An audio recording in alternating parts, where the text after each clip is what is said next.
Hey YouTube, it's Steve from Average Joe's Fantasy Football, and we've got another great ranking video for you guys. This is going to be for the redraft side of fantasy. This is for the wide receivers. Again, PPR edition. This is where everything will be full point per reception if you guys aren't aware of that.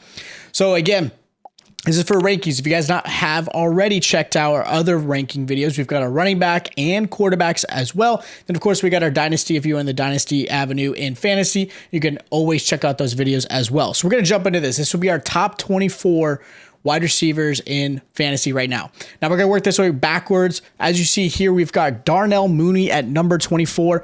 Look, a lot of people are kind of sleeping on him. Last year, he was number 23, and that was obviously with some inconsistent play with, Justin Fields. Look, Chicago didn't add really a lot of weapons. I like Cole Kmet at the tight end position, which I think will receive more, I'd say, targets and attention this year. You still got David Montgomery in the back. Obviously, hopefully he is healthy. I do believe Fields will improve and be a better quarterback. But again, because of the lack of weapons and what Darnell Mooney can do, I love Darnell Mooney. Now, I would love to have ranked him higher, but just based off of what I've got here as far as the other players go, I just can't quite put him there. Like I said, he finished number 23 last year in PPR. He was heavily targeted. He was like number 6 in the league in targets. So he is getting the ball his way, and I do believe he's going to continue to do that. In my dynasty videos, I have Darnell Mooney probably a little bit higher in this, but in redraft, I think he's going to be a little bit lower. Now, number 23, I've got Marquise Brown. Look, Marquise Brown's going to be on a new team. He was heavily targeted, obviously being really the only weapon besides Mark Andrews for the Baltimore Ravens. And now he's on a new team in Arizona. Look, he's got college passed with Kyler Murray, and Kyler Murray has got a lot to prove this year. And the fact that DeAndre Hopkins is out, so really you've got Brown and Moore as your two big receivers, and then obviously AJ Green being sprinkled in with Zach Ertz and McBride. So I think this is going to be still a big test for him. He does have some issues with drops, but he's one of those big deep threat receivers that can make the big play, and he can really push a lot of points for you. And he might have a bad game every once in a while, but I have him at number 23. Number 22, I have Chris Godwin. A lot of it has to do with the fact of where he's going to be on his rehab and his injury, obviously from last year, and where he's going to be at the beginning of the season. There is some expectations he might miss some, right? He might miss a game or two. Hopefully he does play from the beginning, but there's always that chance. With Tom Brady being back, always helps Chris Godwin, but even before that, Chris Godwin was still a good receiver that was performing. But you still have Mike Evans on the outside, who is obviously their clear-cut number one guy, so unfortunately, Chris Godwin does drop a little bit. He could easily move in the top 15 depending on how this offense really flourishes and performs, but I do believe Chris Godwin isn't necessarily going to be a top 10 guy. Number 21, we've got Amari Cooper.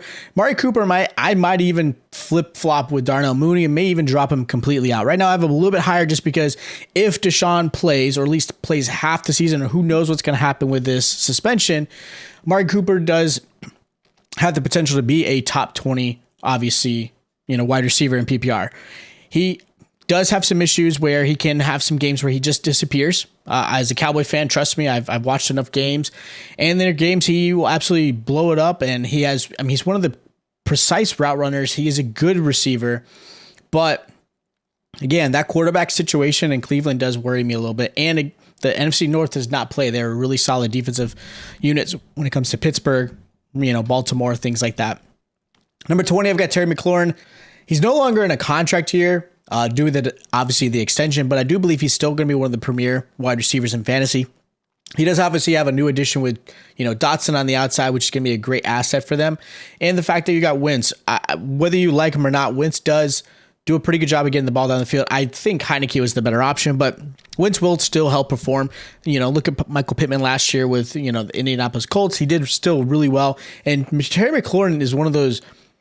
He's been 25, 27th. Like, he's always in the 20s. And I think this is going to be his year where he starts to creep into the teens and really kind of performing the way he should be and obviously getting paid. Number 19, I've got Amon-Ra St. Brown. Obviously, Jameson Williams got the injury concern going into the season. We don't know where he is going to play. You do have Marvin Jones. Jared Goff is, I think, going to get a little bit better just based off the offensive scheme, being that is his second year. And I like Amon-Ra. I think he's not going to get his target as much, especially with the fact that Hawkinson's back, Swift is back. Obviously, with those injuries coming back, it only does affect Amon-Ra, but I think Amon-Ra is going to be one of those receivers that is going to be 100 targets, he's going to get you anywhere from, 70 to 75 catches, 1,100 yards, maybe 5 to 8 touchdowns. He's going to be a really solid wide receiver too. Again, possibly creep into the low wide receiver ones, but that's kind of a stretch there. Number 18, we got Brandin Cooks. He's been consistent every single year, even with the inconsistency of, obviously quarterbacks, right? Texans obviously are dealing with Davis Mills. Davis Mills is going to be one of those guys that is going to actually probably outperform really where he was, expected to be. But Brandin Cooks is going to be those heavily targeted receivers. There's not a lot of options. And unfortunately, if you guys haven't checked in, obviously Mechie is unfortunately out most likely for the season due to his health concerns right now with, his leukemia. So there's going to be some obviously open wide receiver targets his way in Brandin Cooks. So number 17, I got T. Higgins. A lot of it has to do with the fact that you've got Jamar Chase. You've got a lot of weapons for Cincinnati. You got Tyler Boyd. So I do believe T. Higgins can get into the top wide receiver 2, maybe low wide receiver avenue, depending on how this offense really goes about their business. And I think a lot of it has to do with the fact, does Burrow grow even more and they start to throw the ball even more, or do they still rely on that mix where they're giving Joe Mixon the ball and, of course, the receivers have their days? But I don't think T. Higgins is going to be a consistent low wide receiver 1. It's kind of where I have him at the 17th spot. Number 16, I've got Mike Williams. This may be an anomaly because obviously the fact that Mike Williams really blew it up last year, but I think he's going to be really consistent. I think a lot of people are kind of unsure what to do with him. The fact is you've got a great quarterback in Justin Herbert and a young one. You've got opposite of Keenan Allen. And then, of course, you got Eckler and now Spiller in the backfield. You've got a lot of great weapons. And I think in this case, I think Mike Williams is actually really going to perform really, really well because of Justin Herbert. I think that's going to add the consistency in this offensive scheme. So I like Mike Williams a lot at number 16. Number 15, I got DK Metcalf. Metcalf obviously being on a team that we don't know who is even starting at quarterback. That is the biggest concern. It's not the talent. DK Metcalf is going to be a very, very talented long-time receiver with the right condition. I think even with the fact that it might be Geno Smith or Drew Lock, I still think DK Metcalf falls into that wide receiver 2 status with the potential of maybe a low wide receiver 1. He's right on the cusp of where I have him on my rankings just because of getting that quarterback play. You still got Lockett on the outside, who's obviously going to help alleviate where all the attention is not going necessarily to him. But big key will be obviously quarterback play, how they perform at the running back position with Penny, Kenneth Walker. We'll see how things go. Number 14, I have A.J. Brown. A.J. Brown could easily be a wide receiver 1 here, but when I look at these other receivers I'm going to mention, it's tough to say he's right there. A lot of it has to do with obviously a new offensive scheme. You've got obviously the Eagles there. They are a run-heavy team. They may change that with A.J. Brown being there, but you still have Devontae Smith on the outside. You got Dallas Goedert. So there's a lot of weapons that A.J. Brown really didn't have to compete with in Tennessee besides obviously Derrick Henry, really. So the fact is, DK Metcalf's got more weapons around to take some of those targets away. And again, trying to get familiar with, obviously Hurts. So that's going to big deal. Wide receiver 2 for sure. High wide receiver 2, possibly low wide receiver 1. Number 13, I got DJ Moore. He is right on the cusp of that wide receiver 1 status. We'll see how things go with Baker Mayfield. Obviously, with Baker Mayfield now being traded to the Carolina Panthers, I think that's actually a benefit Moore. Moore has not had a really great quarterback play, and so obviously when Cam Newton was there, that's a different story. But with that inconsistency, DJ Moore is still a really good wide receiver. He does have his inconsistent moments. There are games where he just does not shine and show up, but there are games he has a really, really consistent where he's getting 16 to 20 points, and that's 2-3 weeks in a row. I really kind of think of him like the Amari Cooper style, where he can be a really good receiver, and then there's days he just doesn't show up. That's kind of where I have DJ Moore. Number 12, these are the top 12 guys. Diontae Johnson, obviously in a contract year, so he's got a lot to prove, and you've got a quarterback who could now possibly throw more than 10 yards in Trubisky or Kenny Pickett. But with that said, you still have Chase Claypool. You got Freiermuth. You've got Najee Harris. You got Pickens. There's a lot of weapons on this offensive team that is going to take away some of those targets from Diontae Johnson. So I do see him losing maybe a couple touchdowns this year compared to last year. And then again, target share might diminish a little bit, which is why I have him on a low wide receiver 1. Number 11, I've got Ceedee Lamb. A lot of it has to do with the fact that I still have not seen Ceedee Lamb be the wide receiver 1 yet. I'm expecting and hoping he can be that, obviously as a Cowboy fan, but the fact is he has not been that guy, right? Wide receiver 1 was Amari Cooper, not Ceedee Lamb. Let's make that very clear. But this is his time to shine. This is his time to really kind of turn that moment and turn that around, which is why I have him at number 11, because he's in a very high-end offense. Number 1 last year, might change a little bit depending on how obviously Dak performs, obviously the running game, the offensive line, but I do like Ceedee Lamb at number 11. Number 10, I got Michael Pittman Jr. A lot of people are sleeping on this wide receiver. I like Michael Pittman Jr. a lot. And the fact now you have Matt Ryan at quarterback instead of Carson Wentz, that is huge. He is one of the few weapons that they have. Alec Pierce obviously drafted this offseason. But other than that, it's Michael Pittman, Jonathan Taylor. Those are your guys. I like Michael Pittman's big playability. He's one of those very similar Mike Evans-esque where he can go up and get the ball. He's a good route runner. He's not super fast, but that's okay. He's going to be that red zone guy for them, and I like him a lot there. Number 9, I got Deebo Samuel. Obviously, last year he finished number 3 in fantasy and in PPR, but this year expect a lot less running back play compared to last year, and you've got a new quarterback in Trey Lance. Possibly. We're still not sure of obviously how that goes, but with that said, that takes away some of what Deebo Samuel is going to do. I do expect Ayuk to obviously perform a lot better.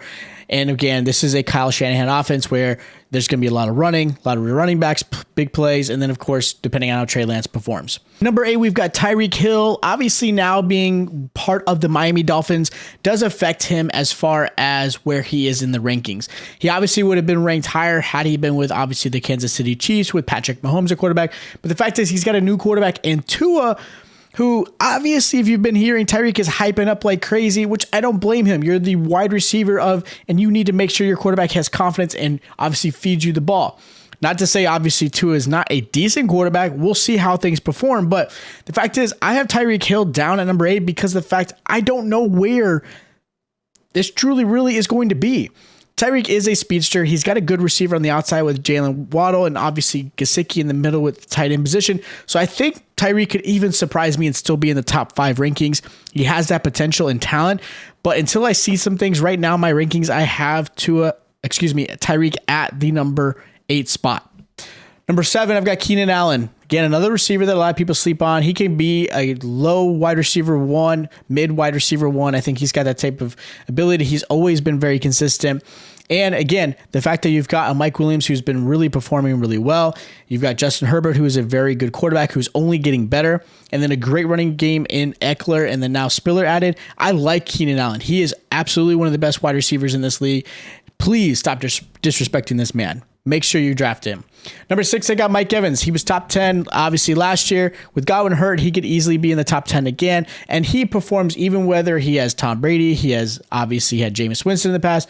He is your guy who's going to win the 50-50 ball. He is now going to get, I believe, more red zone action with the fact that now, obviously, Gronk is gone. Yes, they added Rudolph, but I'm not too wowed by that. He is not Gronkowski. So I like Mike Evans actually being even better than he was last year. I think he finished like 9 last year. So I think he could be in that top 6. Number 5, I got Jamar Chase. Jamar Chase was number 5 last year, and I kind of have him in the same spot. Not that I hate the guy. I think this guy's one of the best receivers in the game. Just when I mentioned the other 4, you'll understand why. He did perform 304 points in PPR last year, which was amazing. And again, he really started to shine towards the end. But a lot of it, there was one game he had almost 300 receiving yards. That's a lot. And that adds obviously drastically to obviously fantasy. Some of those boom games really can skew the numbers. I think with this offense being that there's obviously great weapons on the outside with T. Higgins and Tyler Boyd, that takes away some of what Jamar Chase can do. I like Jamar Chase. He is an absolutely top 5 receiver, but don't go number 1 unless you're a big fan. Number 4, I've got Davante Adams, and obviously you're going from a quarterback in Aaron Rodgers and now to Derek Carr. Now, there's a lot of Derek Carr slander, and it shouldn't exist because Derek Carr is a good quarterback. I think he'd definitely be in the top 10. But the big thing is Davante Adams is not the only weapon on that team. You got Hunter Henfro, who finished over 100 receptions last year. Darren Waller, who I think is going to be obviously phenomenal this season. So Davante Adams does fall a little bit. He was number 2 last year in fantasy behind Cooper Kupp. But I think Davante falls just a little bit, but I do still like him in the top 5. Number 3, I got Stefon Diggs, and a lot of it has to do with obviously the weapon change. And I think this year, just in general, I think he's got a good chance to be one of the top receivers in the game. He's obviously won already, but I think he could creep in that top 5. I think Josh Allen is going to only get better, which is amazing because of how well he's performing. And I think that rapport with Stefon Diggs is going to help. I do like Gabriel Davis, who's going to help, I think, alleviate some of that pressure pressure off Stefon Diggs, but again, Diggs is going to get the number 1 corner every single time, but I do like him at number 3. Some people might have him a little lower, but I like him there. Number 2, I have Justin Jefferson. I want to put Justin Jefferson number 1, and he is number 1 in all my dynasty rankings, but Justin Jefferson, I still have at number 2. He was number 4 last year in 330 points in fantasy, which is great, but I do think he can creep up a little bit better. I think this offense is going to be better. I think Kirk Cousins feels a lot better and more comfortable. And again, Thielen you can't trust completely. He's almost always hurt every single year. And Justin Jefferson is just going to go off. He is going to be the number 1 receiver in the next 5 to 10 years. But right now, unfortunately, Cooper Kupp is there. And I love Cooper Kupp. And I think he is, again, number 1 this year. He had 439 points, 100 points higher than Justin Jefferson. And I think he's going to perform just as well this year with, obviously, Matthew Stafford at quarterback. But you add an Allen Robinson, who I think is going to help actually a lot compared to Robert Woods, who unfortunately was hurt. But again, I think Cooper Kupp's going to get those targets because you do have less weapons. You don't have all 3 receivers like last year. They had 3 receivers when they obviously got Odell Beckham added. You still have Van Jefferson, who does take some targets away. Cam Akers is back, so things will change a little bit. I don't think Cooper Kupp's going to obviously have the triple crown like he did last year, where he was one of the top receivers in fantasy ever, but I do think he's number 1. So those are my rankings for wide receivers in redraft. Again, PPR edition. Make sure you guys check this stuff out. If you guys have not already, check out our running back and quarterback videos as well. If you guys did enjoy the content, make sure you guys are subscribed to the channel and the notification bell is on. And of course, always hit the like button. It's greatly appreciated. Again, check out the other videos. Check out our Dynasty rankings as well if you guys have not already and you're in Dynasty. And I'll check you guys next time.